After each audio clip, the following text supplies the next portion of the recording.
Today, U.S. regulators warning about one Chevy electric vehicle. They say don't park it inside your garage in case it catches fire. A young Bitcoin millionaire launches the Freedom Phone.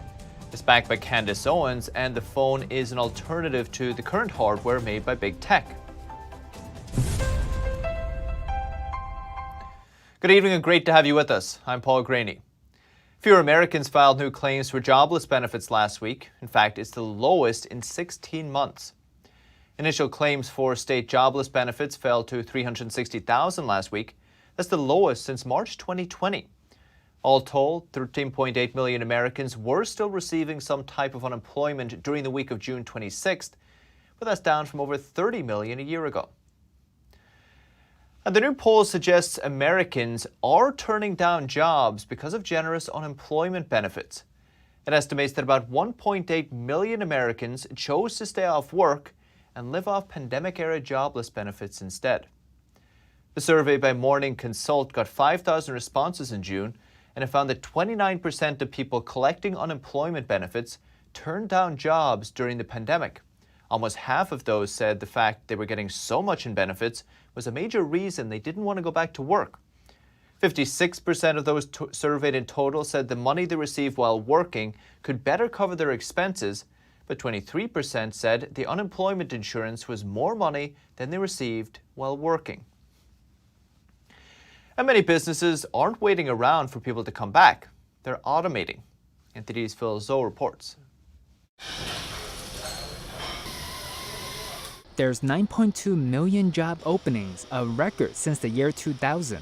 But there are just as many job seekers as there are job openings, if not more.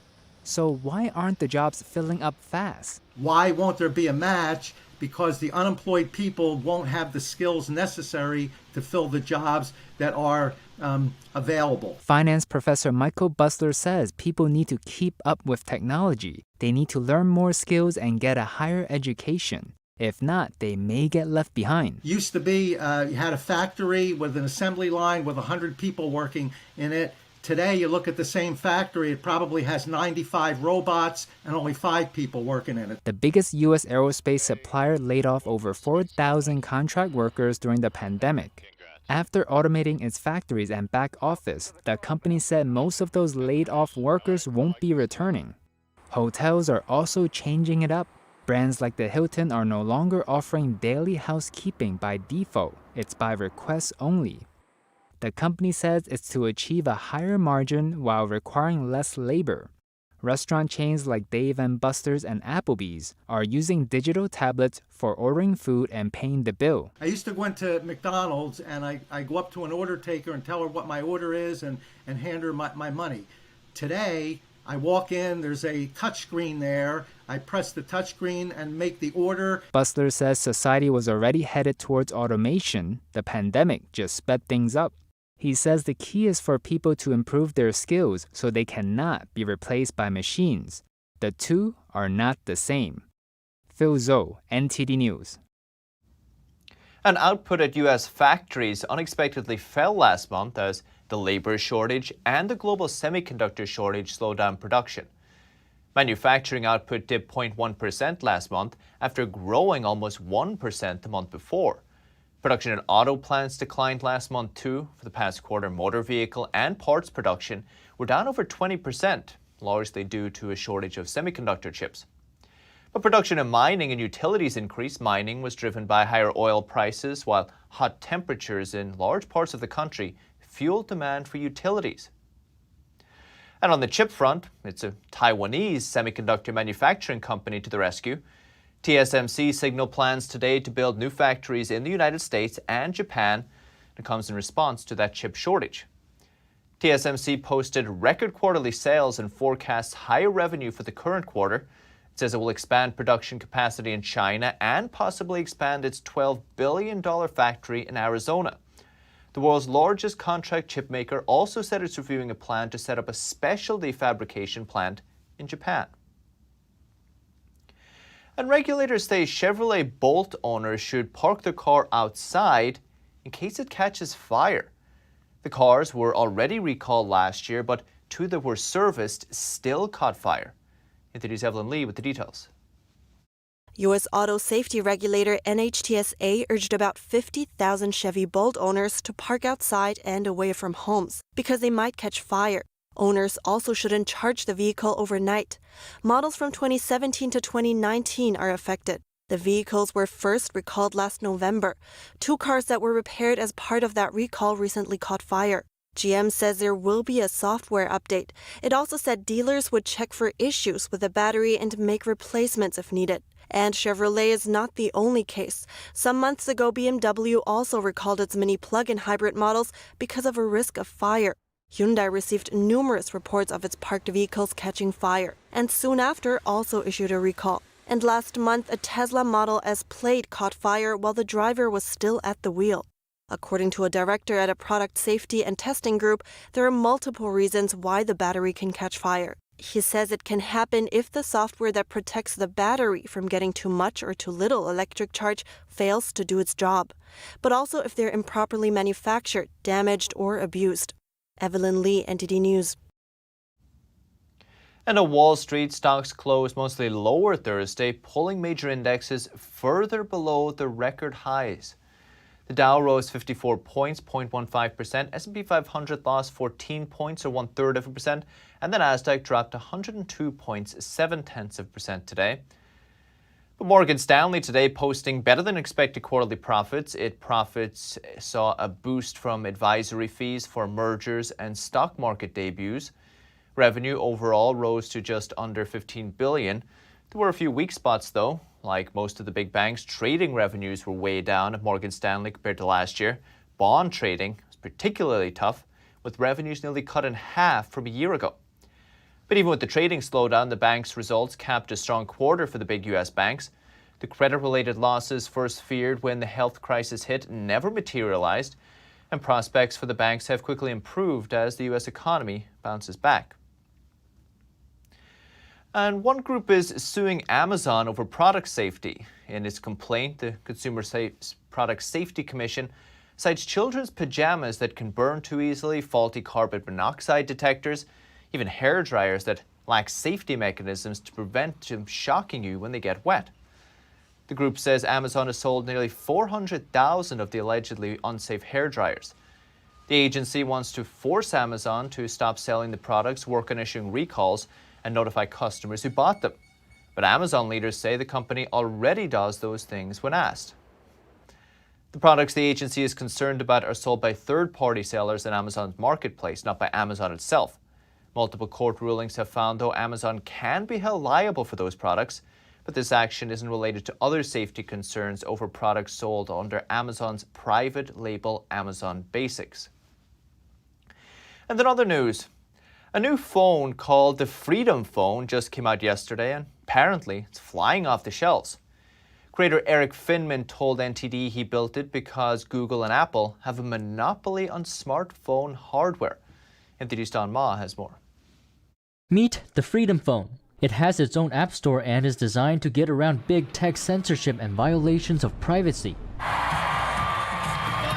It was created by millionaire Eric Finman, who became wealthy through Bitcoin at age 18 and founded online education business Botaangle at age 15. In a Twitter announcement, he asked us to name one time in history where the people who banned books, media, and opinions were the good guys.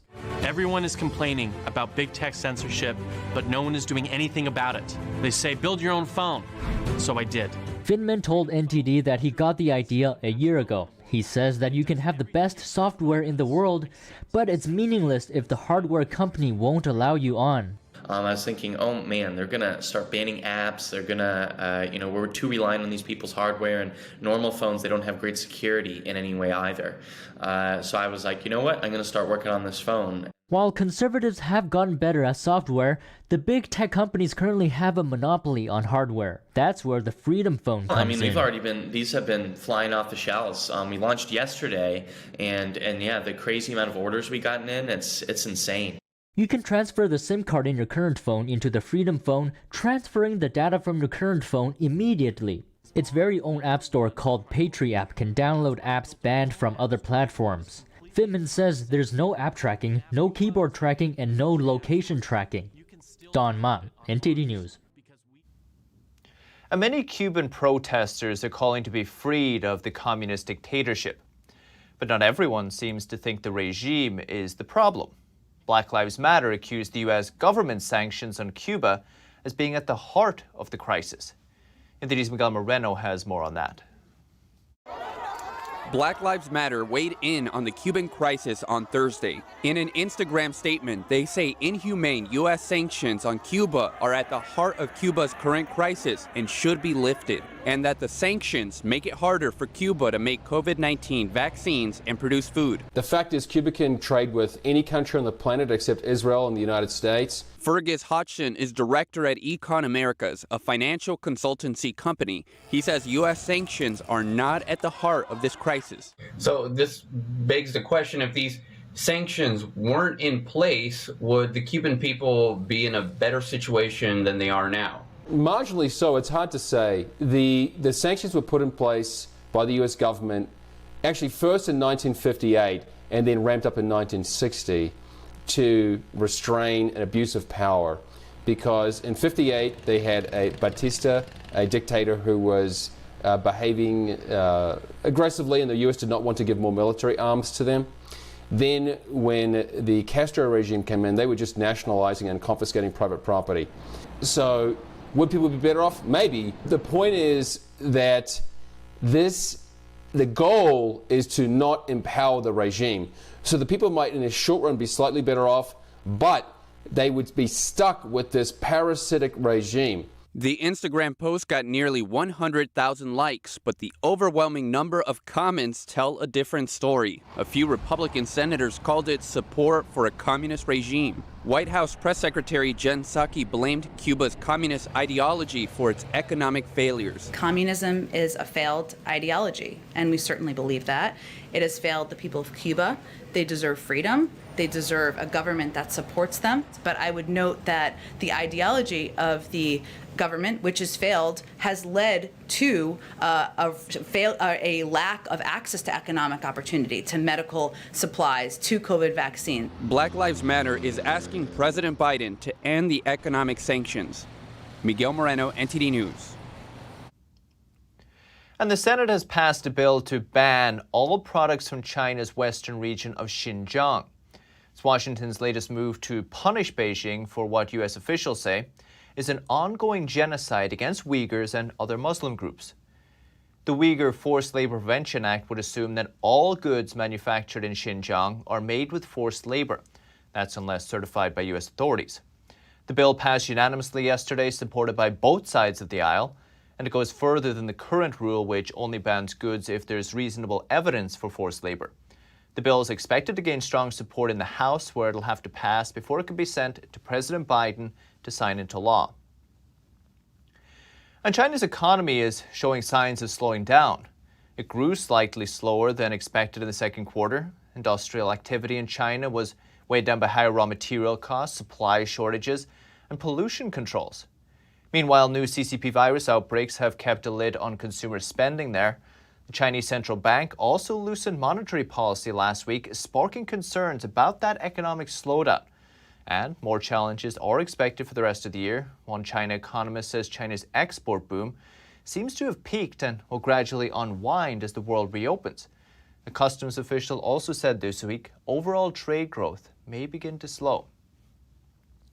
And the European Union's new environmental Green Deal will likely face pushback from member states, according to one expert.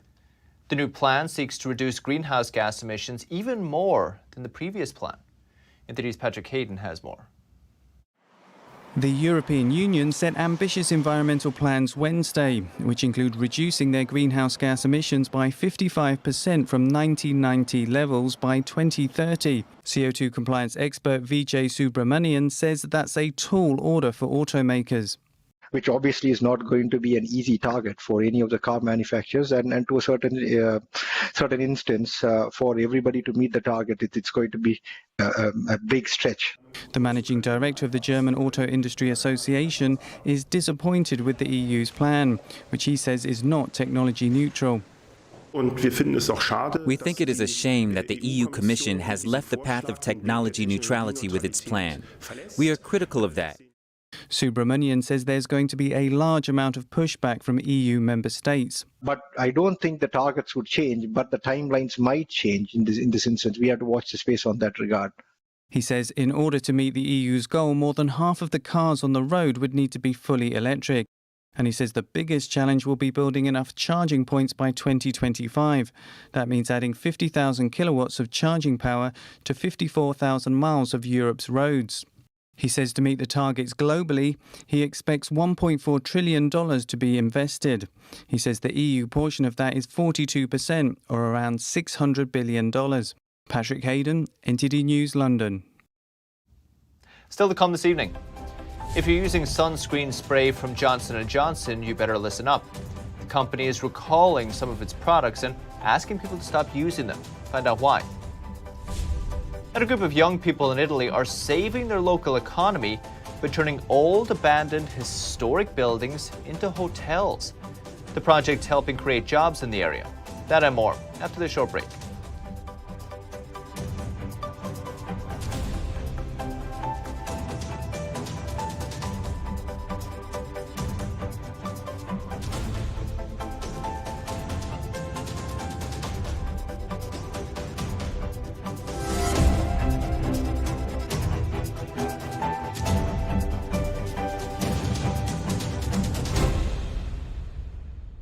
With Shepherd Lock, you can unlock your door by touching the deadbolt. Shepherd also boosts your home's security by proactively freezing in place if anyone ever tries to tamper with your lock or break down your door. We also make it easy to manage keys without hiding them under the mat. Easily create temporary keys for house guests, neighbors, or anyone else. Installation takes less than 5 minutes.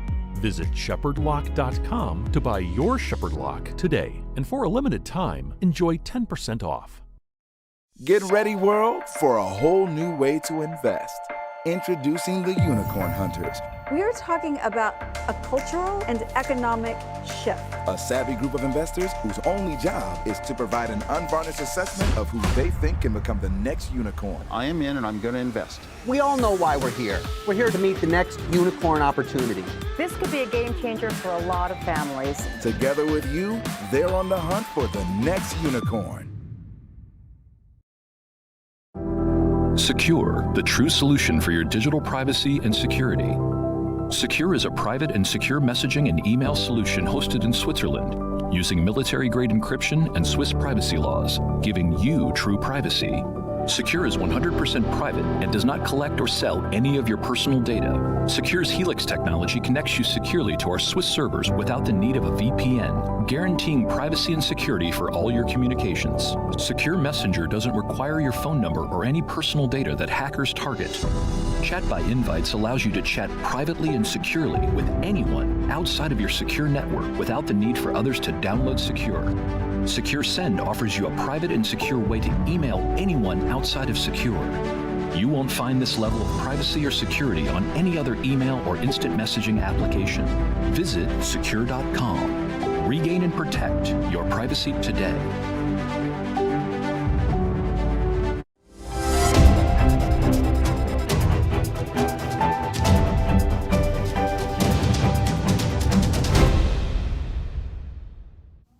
Welcome back.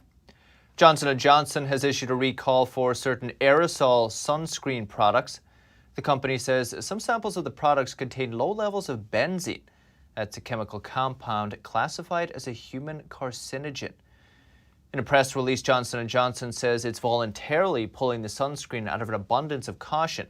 It also notes consumers should stop using them immediately.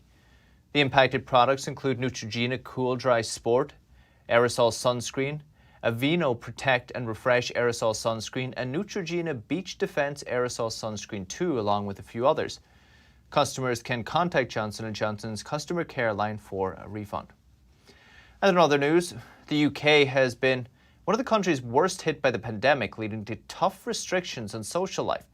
London's world-renowned restaurant industry was one of the sectors that suffered most under months-long closures. Now, finally back in business again, one celebrity chef shares the challenges and the joys of reopening. Food, not made at home or delivered in a box, but chef-developed, expertly prepared, and beautifully plated is back. After more than a year of closures and restrictions, London's restaurants are buzzing again. From his acclaimed restaurant Nopi, Chef Yotam Aralenge told us it's about bringing people together. As someone who serves food for a living, not doing it feels so terrible and unnatural. The author of 11 cookbooks told us lockdown forced him to change and innovate. This is where all the magic happens, behind the scenes. There's an immense flexibility in the hospitality industry. It's people who think on their feet, act on their feet. So as an industry, we moved really quickly from serving people on site to deliveries and takeout. Head chef David Bravo said he used his time at home to get creative. Having all this time, we're just kind of thinking on new dishes, new recipes, or what we can do with leeks or what we can do with carrots, using it in different forms. But while people are eager to finally dine out, the industry cannot find the human resources needed to serve them. We're struggling to hire on all fronts. So you put an ad out for kitchen porter and you've got very few candidates applying. A third of venues reopened without adequate staffing, according to one survey. Post-Brexit immigration rules and a sense of instability makes recruitment and retention more difficult. General Manager Pierre Malouf told us many of his friends and colleagues have quit their jobs. It feels very sad. A couple of times on the bus to work, I did have a little cry because I think we didn't get a chance to say goodbye. There was such a mass exodus that we never got the closure, and now we have to rebuild again. Pre-COVID, an estimated half of hospitality workers were EU citizens, but over the last year, many have returned to Europe, government data shows. But while the industry struggles to find solutions, consumer demand is soaring. And the one thing I'm really confident is that people will want to eat out because it's one of the few joys, communal joys that we still have, and restaurants are the perfect places for that. Hope that the revival of London's food scene will lead to renaissance and reunion. And a small Italian village is suffering. An aging population, high unemployment rates among young people. But to help, a group of young Italians proposed to convert abandoned historic buildings into hostels, aiming to save the local economy and prevent the region from being deserted. Nestled between the mountains in central Italy, an old sleepy hamlet remains. 10 young people there, all aged 35 or younger, are working to make a difference in the community. The group launched a project aiming to turn these once abandoned stalls into a hostel and a local restaurant. The project has been dubbed the Young Itinerary. It's being overseen by the local government's Delegate for Youth Policy. In Italy, there are more than 700,000 buildings, often public ones, that are abandoned. On the other side, there is a generation of young people who need places to meet, to interact, study, enjoy culture, do business, and above all, places where we can become leaders of cultural, social, economic, and touristic development of our territory. Italy is currently suffering a huge demographic crisis. According to Eurostat figures, the country has the world's second oldest population and one of the EU's lowest fertility rates in 2019. The conditions are prompting young Italians to desert their rural areas and even the country altogether. The Young Itinerary project is one of the first major attempts to fight the trend. All employees in the newly converted hostel come from a small village with less than 2,000 inhabitants. Above all, we are giving the opportunity to these young people to learn professions that these days have been forgotten. And today it is more difficult for young people to find this kind of work. The hostel consists of 6 renovated stone buildings and flower-dotted paths. While the top-notch food served there attracts a mix of clients, a central courtyard with huge umbrellas also delights guests with mountain views. It's a great way to give value to the Lazio region, which is not very well known. And above all, the fact that it is a project coming from young people makes it absolutely interesting to promote. The youth group joined a competition organized by the local government to win the funds for the renovation, an estimated $7 million. A total of 16 abandoned castles and monasteries are located in the area. As part of the plan, they'll all be transformed into hotels or cultural centers. That's the latest business updates for today. You can still catch NTD Evening News with Stephanie at Cox. That's at 6:30 p.m. Eastern. For NTD Business, that's all for today. Thank you for watching. We'll see you tomorrow.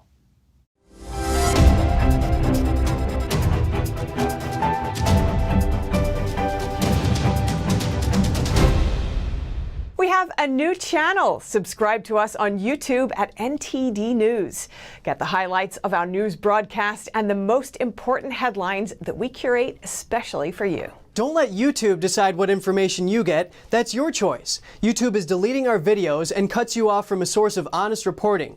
Make sure you don't lose access to NTD's news content, and take a quick moment to subscribe to our newsletter so no matter what happens here, you'll keep your access to a trustworthy news source.